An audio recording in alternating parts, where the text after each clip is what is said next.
We are talking about biotechnology and society today. And just like last week, there's quite a few videos, but they're all less than 5 minutes. Most of them are less than 5 minutes. One of them is like 8, but it relates to your discussion for the week. So we will watch them as we go through. I'll do the same as I did last week. So chapter 14, we're moving right along. Biotechnology is the use of recombinant DNA and molecular biology to produce goods or services. That's stuff that we buy or medicine that we might need if we have a certain disease or disorder. It has changed the way we produce our food, diagnose and treat disease, trace our ancestry, gather evidence in criminal cases, identify human remains after disasters or war, and protect endangered species.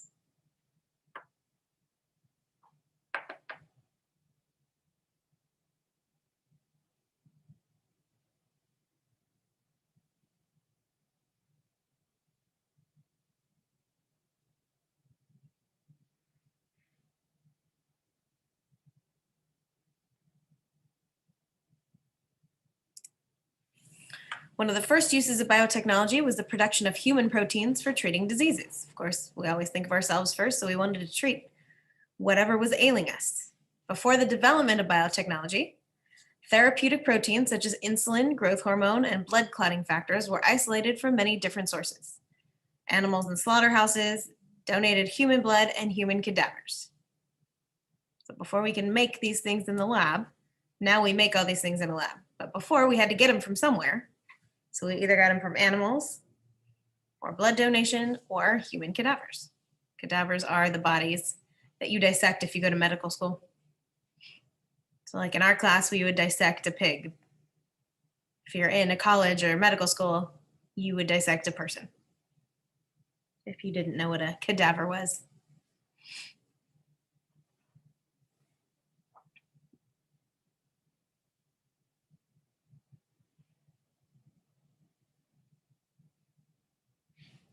And as you can imagine, these sources were easily contaminated and sometimes lead to death. So there is a link between hemophilia and AIDS in the 1980s, which we were going to learn about.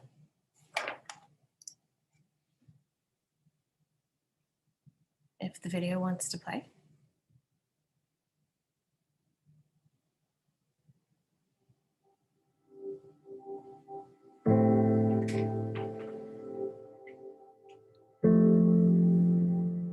I think it's so important to remember all the lives that were lost, not just my child. This was a whole community that was wiped out. They had moms and dads, aunts and uncles and brothers and sisters. People don't want to be reminded all the time about all the deaths. But I think at the same time, when you deny something, it makes it so it doesn't exist, and it did exist.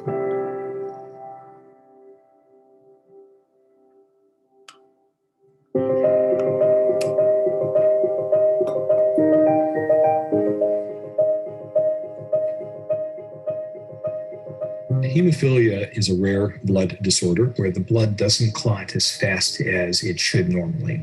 Hemophilia affects mostly men. We were all told that we were going to die by the time we were 13.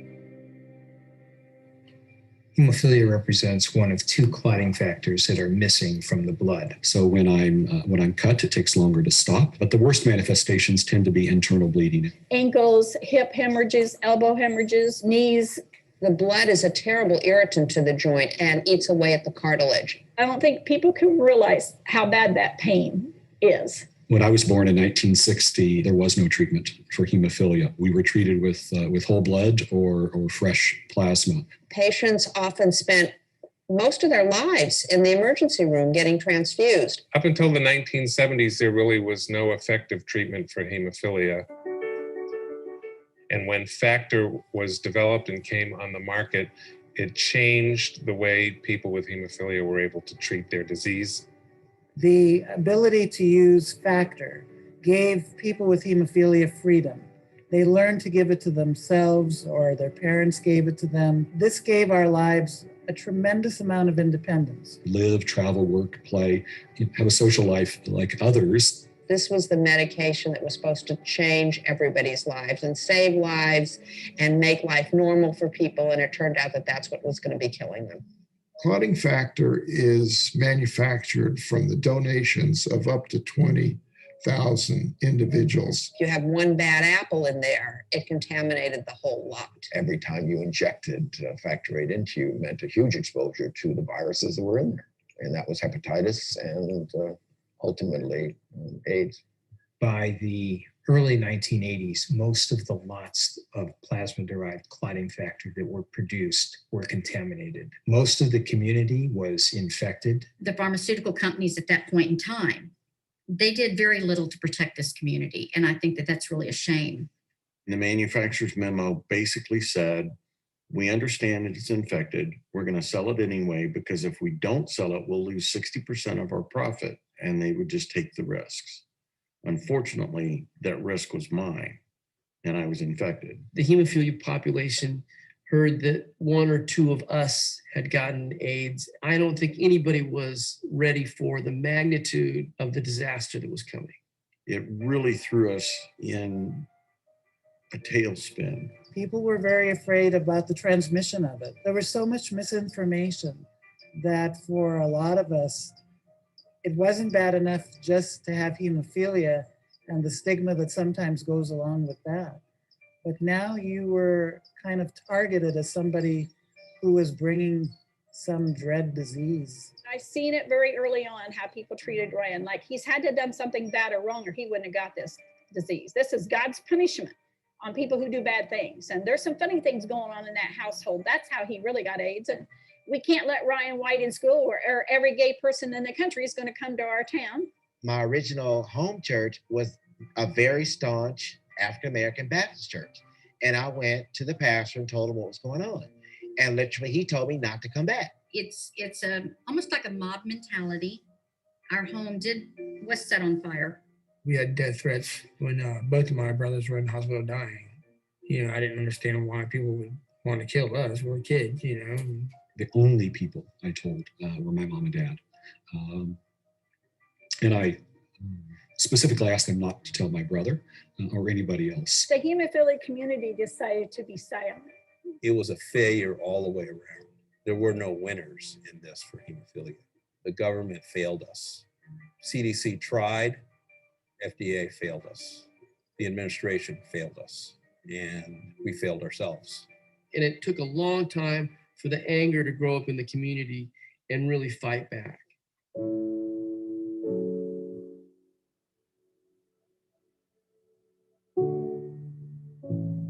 I'm not sure if it had been the adults standing up, if America would have even listened. Two young boys with hemophilia, Ricky Ray and Ryan White, became the galvanizing symbol for the hemophilia community around the issue of AIDS in the 80s and 90s.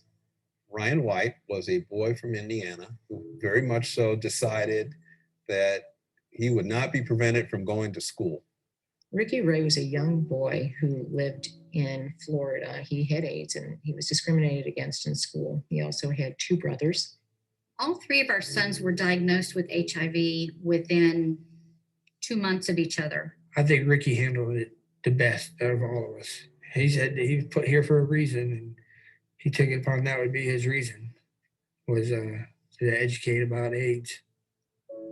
Adults sometimes are so afraid to say what they think or afraid of what society's going to think that they don't do the right thing.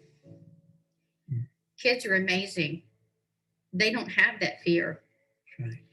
And so they're able to do what's right and to say what's right, whether somebody likes it or not. Ryan made a difference, I think, because of his honesty and that smile. He had a smile that made people listen. It became folklore as the stars began to embrace him. It gave us all so much hope. They were the voice for many of our community who were afraid to come out of the shadows. They were the voice that said, we need change. I think that inspired courage in a lot of people. Sometimes you just need to have a spark. As I think back about what happened and how we got to where we are today with hemophilia and the federal advocacy to support the passage of the Ryan White Act, the Ricky Ray Relief Program, we are the proverbial canary in the mine shaft. I believe that the hemophilia community made our blood supply safer for everyone else. And we paid dearly with our community in percentages. What we called it afterwards a Holocaust. We lost 8,000 from 1980 to today to AIDS. Why am I one of the lucky ones out of the 10,000?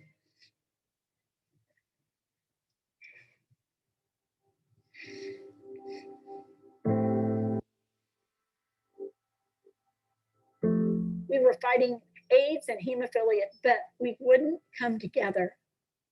I love seeing that joined now. I think we need to be one and be able to communicate with people the sadness and the sorrow, but also the joy that maybe nobody has to live with us again.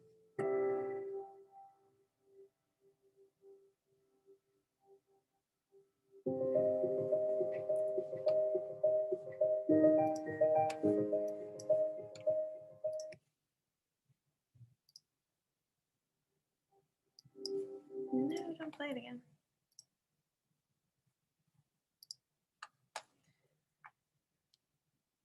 Okay, so like I said, these sources were easily contaminated, could lead to death, as we just saw. That video is going to be a part of your discussion this week, so if you need to come back to it and watch it again, you can. But the production of clotting factors using recombinant DNA technology began in the early 1990s. I said AIDS and hemophilia, this happened all through the 1980s. The process does not use blood or blood cells, but it instead begins with a cloned copy of the gene. Since the introduction of these products made by recombinant DNA technology, no new cases of infection with HIV or hepatitis from clotting factors have been reported. So this biotechnology basically solved this problem.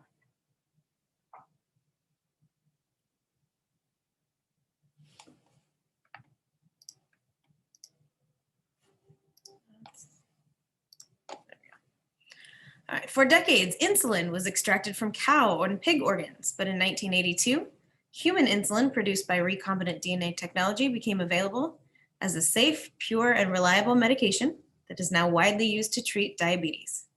To control blood sugar levels, type 1 diabetics must inject themselves with insulin every single day. That's different than type 2 diabetes. Adults normally get type 2 diabetes because they normally eat like crap and wear out their insulin receptors. But type 1 diabetes is when it happens in children and it's hereditary and they cannot produce insulin at all. So they have to inject themselves with insulin. Like I said, that insulin used to come from cows and pigs.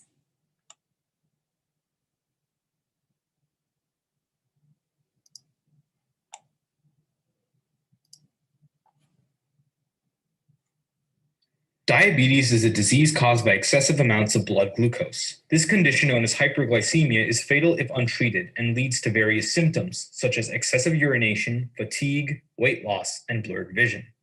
In order to control blood glucose levels, a hormone known as insulin is made by the pancreas to signal cells for the uptake of blood glucose.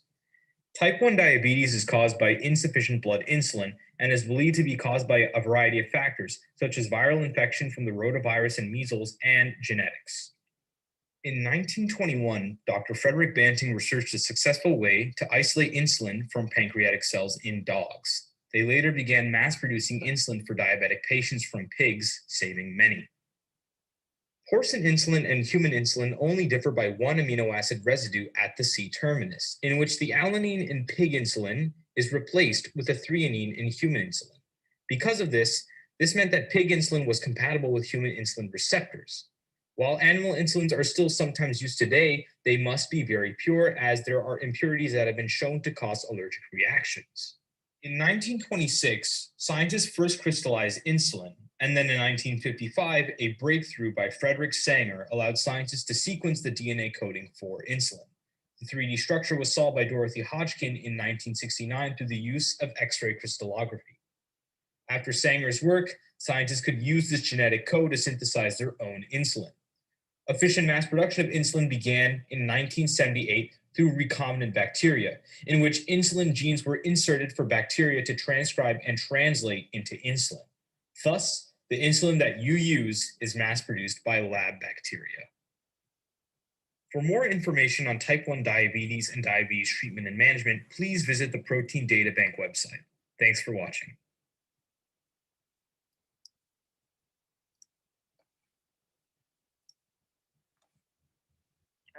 Stem cells.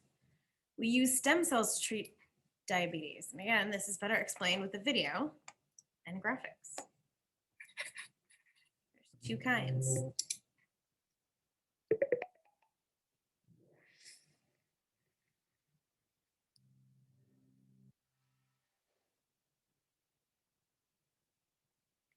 Our bodies are the ultimate factory. Every cell has its specific job to do and is shaped to do that job perfectly. A muscle cell is a muscle cell and only a muscle cell. A nerve cell will only ever be a nerve cell. And a red blood cell will only ever be a red blood cell. The fate of each cell is determined during the embryo stage and then cannot be changed. However, cutting-edge research made a major discovery for modern science. There are these wonderful cells that exist called stem cells. These cells have the ability to become any type of cell because they are not specialized. Scientists were hugely excited by their discovery because they can be used to repair damaged organs, bones, or cartilage. They could also be used to help treat diseases, such as by making new brain cells to treat people with Parkinson's disease. Or they could be used to repair damaged immune systems and even reverse paralysis or regrow lost limbs. The discovery of stem cells is huge for modern medicine and could have a massive impact. There are two types of stem cells in humans: embryonic stem cells and adult stem cells. Embryonic stem cells are unspecialized cells that can develop into any type of cell. Adult stem cells are also unspecialized cells. Whilst they can develop into many types of cells, unlike embryonic stem cells, they cannot develop into every type of cell. Adult stem cells come from tissues such as bone marrow. As in the name, embryonic stem cells can be removed from unused embryos, such as those left over from fertility treatments, for example.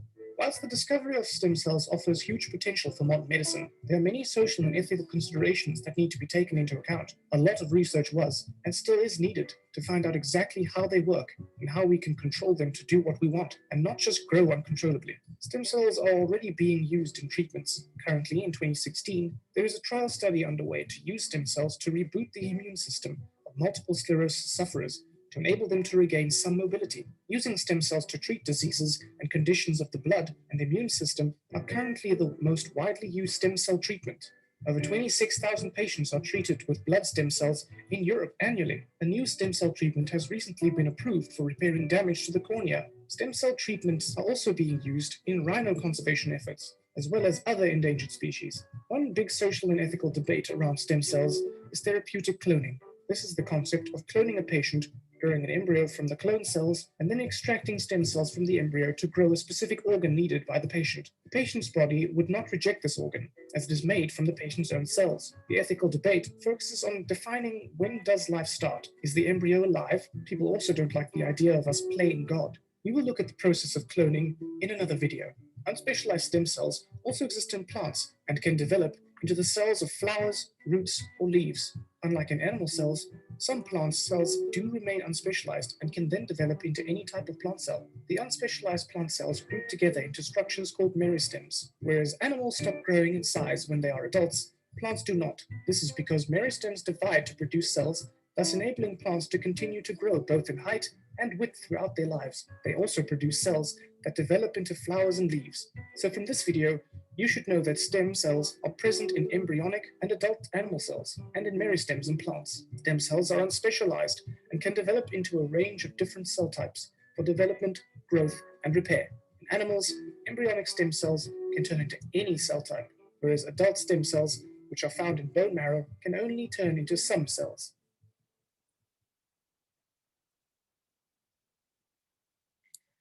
So like we said, two types, embryonic and adult stem cells.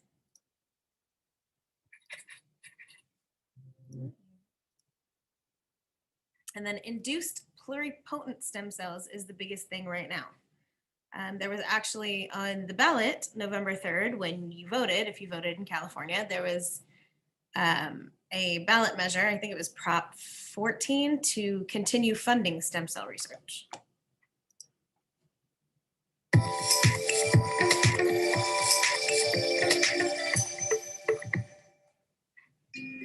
Pluripotent stem cells are critically important to the work of the UC San Diego stem cell program. They allow the Motri lab to grow neurons with neurological defects, and Carl Wallen's lab to grow retinal cells with eye diseases, so they can try to find cures. But how are they made?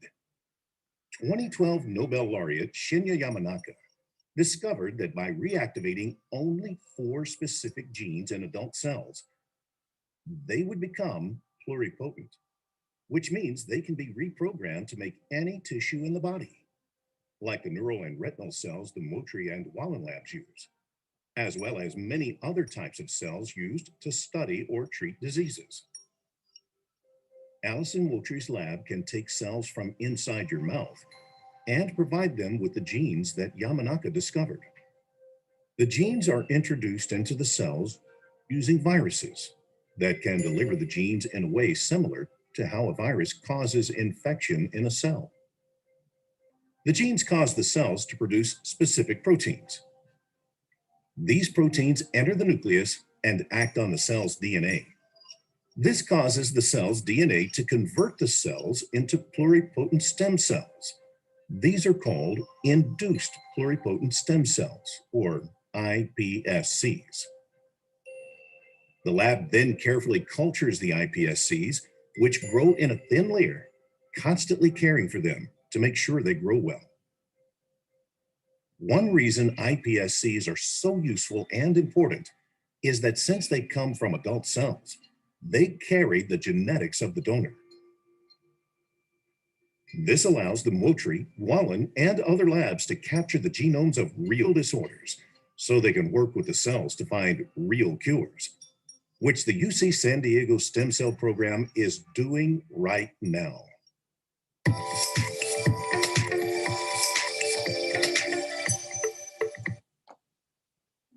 So as you can see, they're working with those very close to home, about an hour away from here.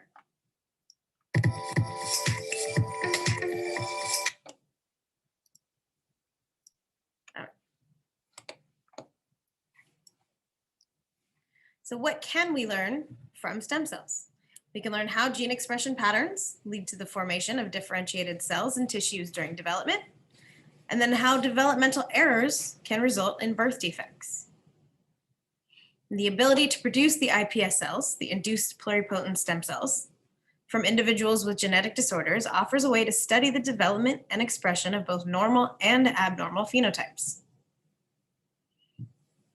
And if we can induce our cells to become stem cells, we don't have to use the embryonic stem cells anymore, which is where the controversy lies.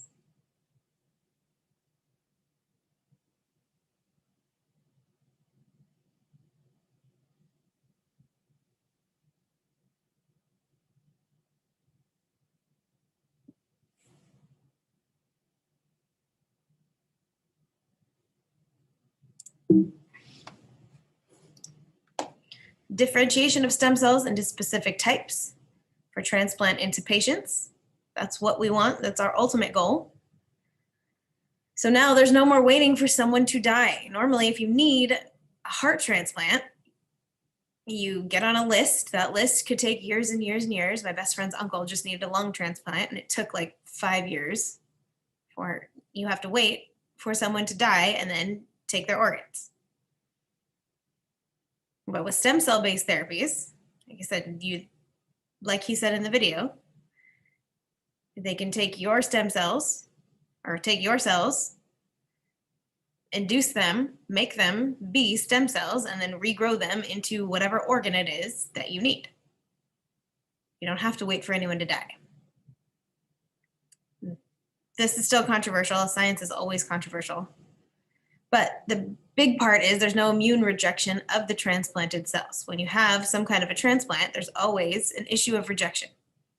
You have to have the same blood type. There's a bunch of other things besides blood and tissue type that they look at, and still your body could reject the transplanted heart or liver or lungs or whatever organ it is that you're getting transplanted.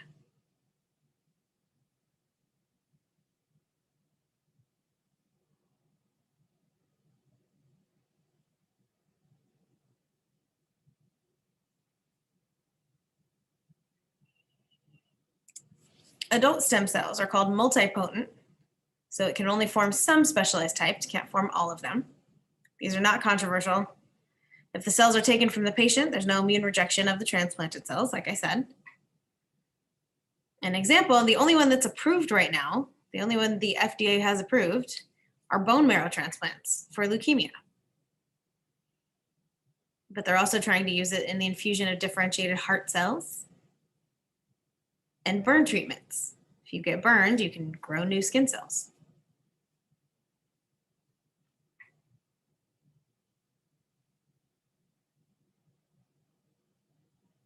Your Ed puzzle this week is about the pros and cons of using stem cells.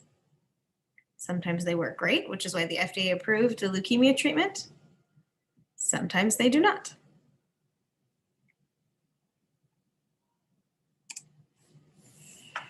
So here's clinical trials for stem cell-based therapies. There's pigment cells for macular dystrophy, retinal pigment cells, that's in your eye. Keratinocytes for burns, beta cells for diabetes, and then cardiac progenitor cells for heart damage.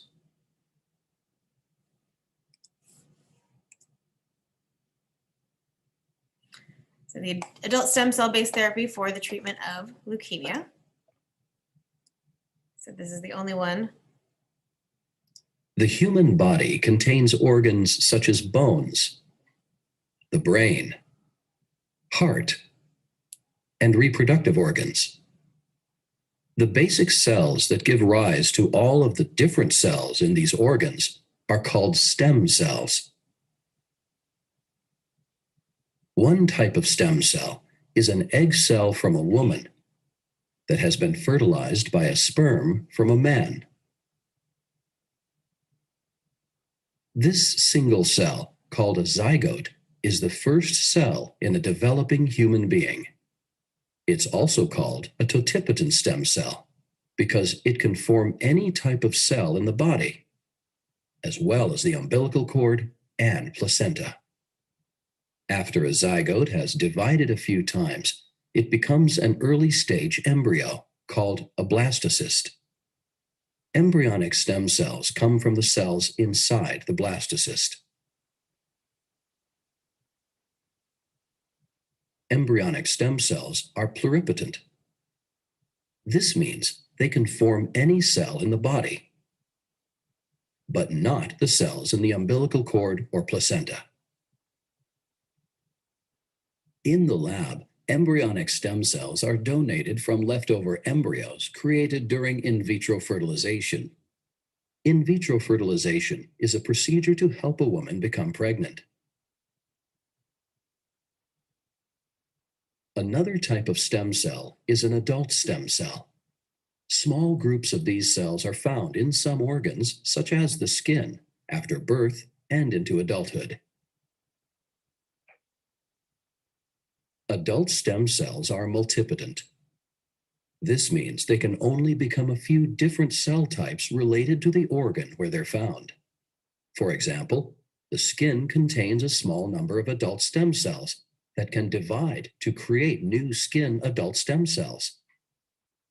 Or they can become more specialized skin cells to replace those that are lost due to cell aging or damage.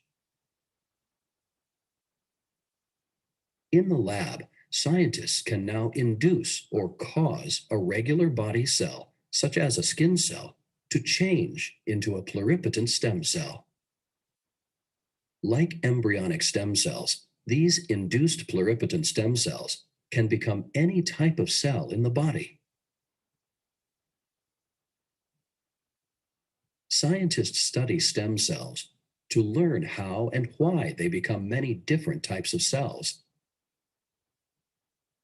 In the future, these cells may be used to regrow tissues and organs that have been damaged by injury or disease.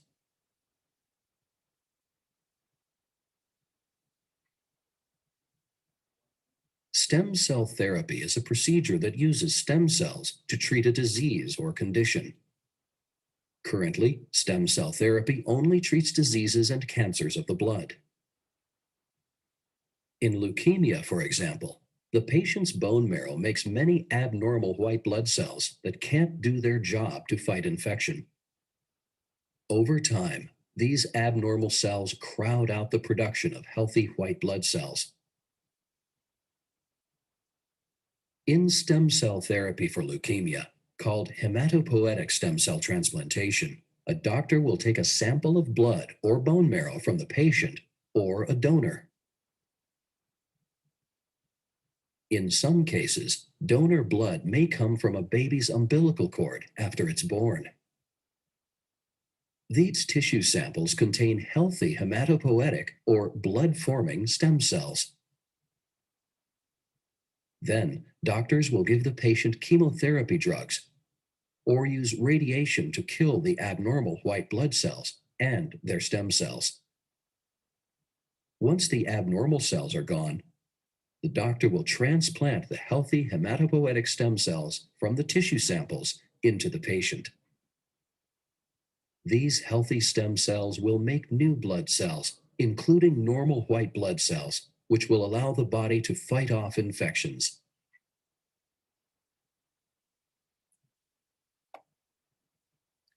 My husband's uncle actually had that done about a year ago. He had leukemia and he had the stem cell transplant. Genetically modified foods. You learned a little bit about that last week in your discussion. Transgenic plants, also known as genetically modified organisms or genetically modified plants, they can be called several different things, but they all mean the same thing. Most food in the United States contains some transgenic plant material. Corn, soybeans, cottonseed, canola are some examples. Even if they're touted as organic, sometimes they are still genetically modified.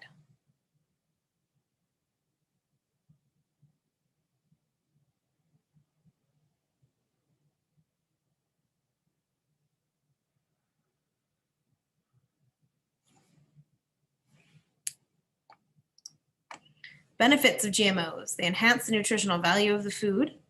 They're resistant to pests, they're tolerant of herbicides, and they're more efficient than artificial selection.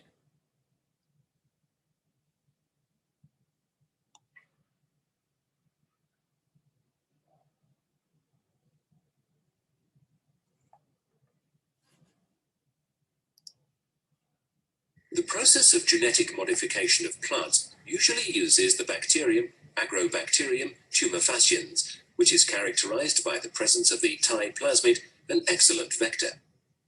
This plasmid contains a gene responsible for the development of tumor-like swellings on plant roots.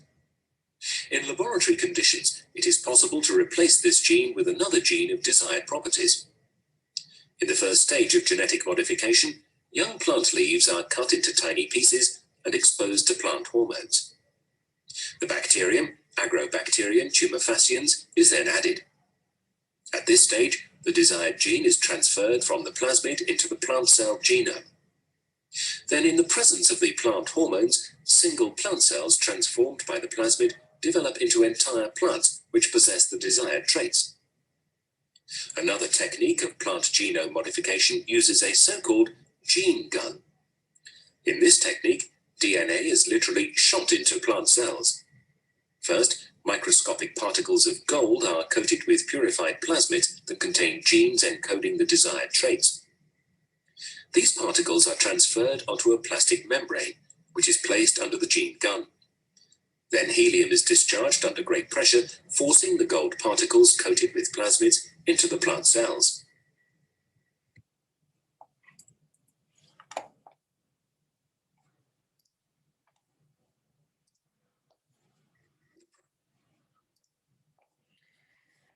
So there's just a table of different foods that every one of us probably eats something on this list and that have a new trait. Corn, cotton, potato, tomato, they're injected with a gene for insect resistance. Those are called BT crops. And then there's the source of the gene, soil bacterium. Canola, corn, cotton, flax, rice, they're resistant to certain herbicides. Tomatoes have a gene to delay their ripening, so they last longer in the grocery store. Canola and soybeans, they have an altered oil content. They can be really, really oily, but we tend not to eat things that are really, really oily. So they have a gene that cuts back on that oil. In corn, radicchio is a type of red lettuce. There's a gene to prevent cross-pollination with wild plants. So crops can be genetically altered to enhance the nutritional value. We have something called golden rice, contains elevated levels of vitamin A. They're targeted for countries with diets that are deficient in vitamin A, which can lead to high rates of blindness. So genetically modified foods aren't always a bad thing. Sorry, I'll give you another.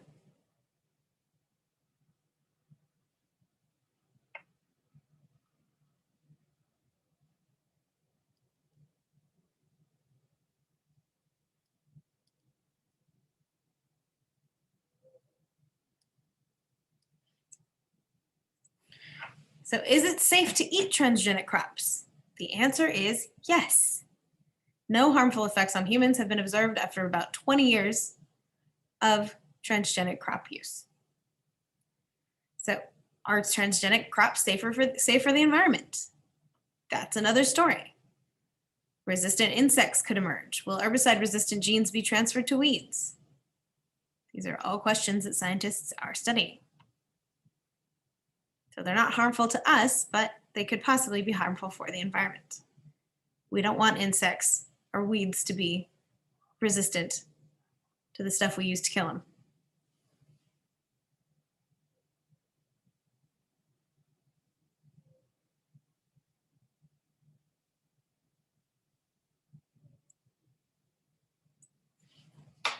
Transgenic animals. Mice are commonly used as experimental model systems for human diseases and drug testing. You always hear the term lab rat because they're always using rats and mice in the lab. Mice and humans share similar genetics and physiology. Transgenic mouse models. Transgenic mice carrying disease-causing human gene displays symptoms similar to those observed in humans, so it allows for the early study of early stages of disease development. Most of the drugs we have today are first tested in mice.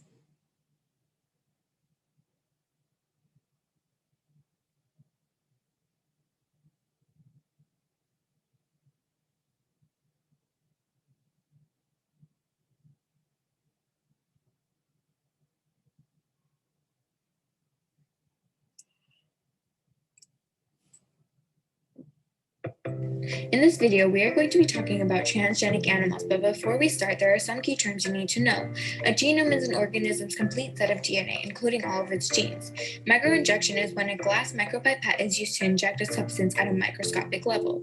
Copulation is another word for sexual intercourse. Pseudopregnant is the appearance of symptoms associated with pregnancy when the organism is not actually pregnant. This is also known as a false pregnancy. Stem cells are undifferentiated cells that are capable of giving rise to indefinitely more cells. And finally, transgenic is an organism whose genome has been altered by the transfer of a gene from another species. This includes transgenic plants and organs. However, in this video, we are only addressing transgenic animals. From the definition of transgenic, you can guess that transgenic animals are animals that have foreign genes deliberately inserted into their genome, which can come from the genes of another animal. For example, this picture shows two transgenic mice which have been genetically modified so that they carry a green fluorescent protein which glows under blue light.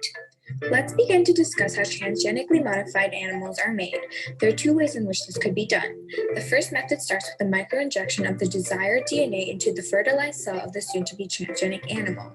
The eggs get implanted into the ovaries of a pseudopregnant surrogate mother who is of the same species as the transgenic animal. The genetically modified offspring is born and copulates with other transgenic animals to create a transgenic line. This diagram clearly shows, labels, and summarizes the process. The gene of choice gets modified in a lab and is then injected into the egg of an animal, which gets implanted in a surrogate mother. In the second method, the DNA gets inserted into an embryonic stem cell, which is then microinjected into an embryo, which has been developing for 4 to 5 days after fertilization. Now, many of you must be wondering, what is the point of all of this? Why do we have transgenic animals, or what do we use them for? Well, their sole purpose is to help research human diseases and treatments to diseases. They, specifically mice, have been genetically modified to produce human antibodies for therapeutics. In fact, 7 out of 11 monoclonal antibody drugs were produced by transgenic mice. In addition, transgenic farm animals have been looked at as a way to produce complex human proteins. They can also provide nutritional supplements and pharmaceuticals such as growth hormone and insulin. And finally, they can help understand how genes function in relation to diseases. Most recently, the process of creating transgenic animals has been used to create human-pig hybrids. This was done so that these pigs could donate the human organs growing in them to people in need. The picture shows the embryo of a human-pig hybrid. To summarize how transgenic animals are used to help humans, mice, fruit flies, and roundworms are used to study human diseases. Dairy-producing animals such as goats are used to produce protein products that include human growth hormones and anti-clotting factors. And finally, pigs are being used as organ donors. Even so, with the benefits provided by transgenic animals, people wonder if it is ethical to create animals solely for the purpose of harvesting their organs. Additionally, there's also a possibility of transferring diseases to humans. While we are still on the topic of pigs, let's discuss micropigs. As the name goes, they're genetically modified pigs who have been made smaller to serve as pets. Enzymes known as talons, which stand for transcription activator-like effector nucleases, were used to disable one of their two growth hormone genes. Talons gets inserted into a male fetal cell, and after that male is born, he's bred with a normal female so that half of their offspring could be micropigs. This is another concern for ethics because of how that lack of one growth hormone could affect them. It could stunt the growth of vital organs in their bodies. When I thought about the topic of transgenic animals and whether I am for it or against it, I felt the need to make a pros and cons list of my own, because transgenic animals could help provide organs to those in need and help further develop the study of human diseases, but at the same time, we are throwing away the lives of these precious animals, not to mention that we could become prone to animal diseases. If we think about it, humans are the only animals that have access to technology, and with it, they feel that they can accomplish many things, which is true. Technology has helped us develop medicine and cure so many diseases. However, if you look at it in the perspective of other animals, it may seem that humans have a rise in their ego because of the power that technology entails them. This can lead to feelings of superiority over other animals, and that can lead to abuse of other animals. In previous slides, I have mentioned micropigs and the sole purpose that they were created so that humans could use them as pets. This demonstrates the superiority humans feel because they think that all the other animals in the world are for their benefit. I personally am against the idea of micropigs because I see no purpose for it. What is the difference from having a micropig as a pet than a normal pig, besides the fact that some may find micropigs to be cuter? But again, that is my own opinion. With that being said, I am for transgenic animals under two simple conditions. For one, the animals aren't abused during their lifetime or treated as objects, because people can get so wrapped up in what these animals could provide for a race that they seem to forget sometimes that they are living, breathing creatures who have feelings. My second condition is that if transgenically modified animals are going to be tested, it should be for healthcare. Created using Powtoon. So she went really fast, but it was a really good presentation. If you guys want to rewatch it, you can. But DNA profiles, I'm almost done. As tools for identification. This is how paternity tests are done, among other things. So DNA profiles reveal variations in the DNA sequences between different individuals. They're based on short tandem repeats, or STRs, which I think we went over way back in like chapter 1 or 2. They're short repeated sequences, 2 to 9 base pairs in length. Their variation lies in the number of repeats at each STR locus. And scientists use something called a CODIS panel. It's a standardized set of 13 STRs. It's used by law enforcement and governmental agencies in preparing DNA profiles.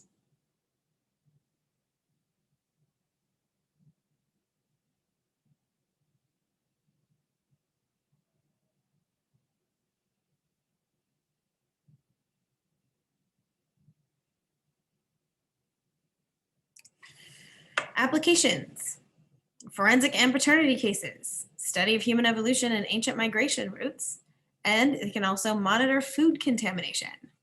So for the picture, there's Mary as the mother, Bob and Larry are the two possible fathers, and then there's the child. So they just look at, or you can see, Mary gave the child that piece of DNA. And then Larry is the obvious father because their DNA profile matches. That's how DNA profiling is done for paternity. The monitoring food contamination, that's a really interesting article because people went around to LA, UCLA did this study on fish, UCLA study finds fish fraud runs rampant at sushi restaurants. So they'll say, if any of you like sushi and you want to order ahi tuna, they'll give you something that looks like ahi tuna, but it might not be. It might be just something that looks like it. So people at UCLA went around collecting fish for their study and found out there was a lot of fish fraud. And this is how they did it. Constructing a DNA profile, they amplify several STR loci using PCR. PCR we talked about last week. It's the process of taking a tiny, tiny, tiny piece of DNA and replicating it millions of times. And then they analyze the PCR products by gel electrophoresis. So this is a random family. You have a dad and you have a mom, and you have their profiles in the picture, and then they have 5 children. And you can trace which parent gave them which band of DNA.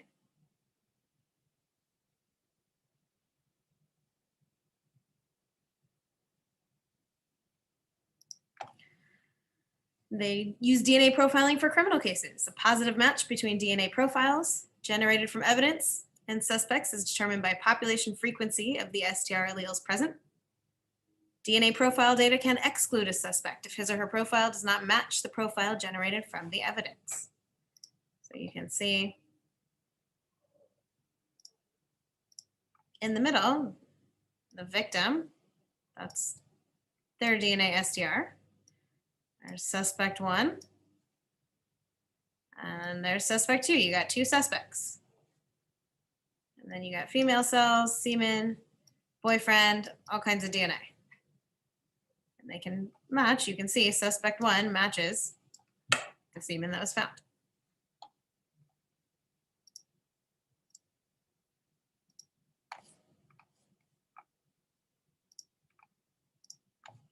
Biohistorians use DNA analysis to identify bodies and body parts of famous and infamous people whose graves have been moved several times or whose graves have been newly discovered. DNA profiles are routinely used to identify the remains of military personnel killed in action.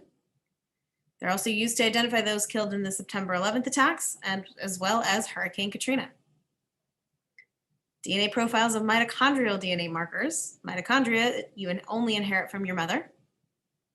And then Y chromosome markers, boys inherit their Ys from their fathers, can be used to trace an individual's ancestry.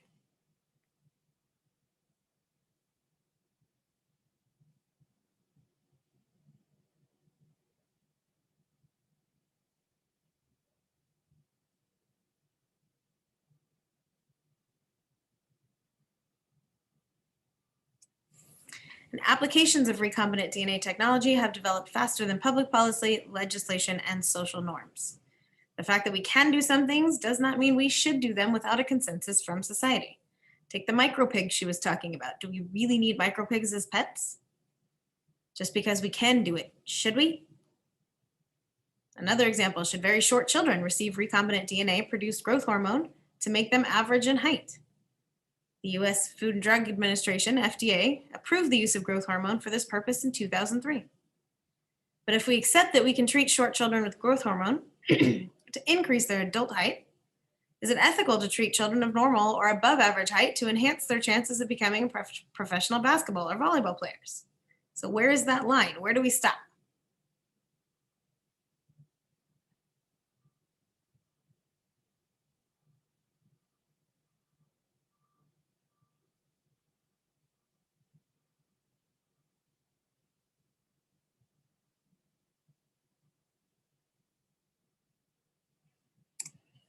Other issues that have arisen. Should genetically modified foods be labeled? Almost all food is genetically modified, so what would be the point in labeling it? With genome scanning, it may be possible to map out someone's lifetime risks for all the major diseases, including those that may not develop for decades. This raises many questions. Testing reveals information about disease genes carried by parents, siblings, and children. What should be done with that information? Should all of these people be informed that they could develop a possible disease sometime in the future? How can we protect access to the results of genetic testing? Should we test for serious or fatal disorders for which there is no treatment? Would people want to know that? Do I have a serious disease that has no treatment? Would that benefit my life in any way? There's a ton of ethical questions that go along with biotechnology. Like I said, your discussion this week is about the ethics of blood donation. Because of the deal with hemophilia and AIDS in the 80s, there was a lifetime ban on gay men for donating blood.